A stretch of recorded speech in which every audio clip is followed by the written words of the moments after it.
Mohamed Abrini, arrêté à Bruxelles. L'un des suspects clés des attentats de Paris a été interpellé vendredi par la police belge.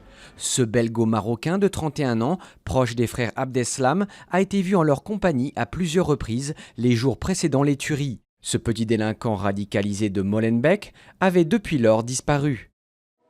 Une main tendue aux divorcés remariés civilement. Le pape François leur a ouvert la porte à la communion et à la confession, jusqu'ici interdite par la doctrine de l'Église catholique.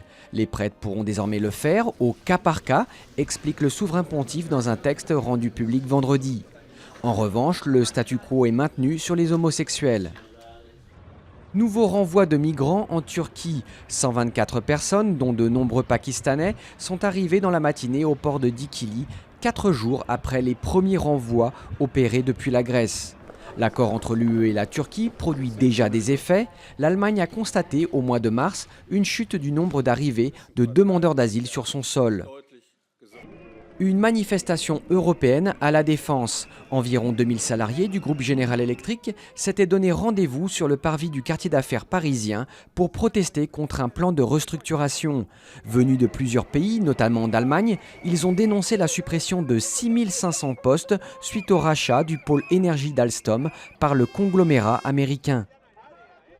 Nouveau défi pour Philippe Croizon.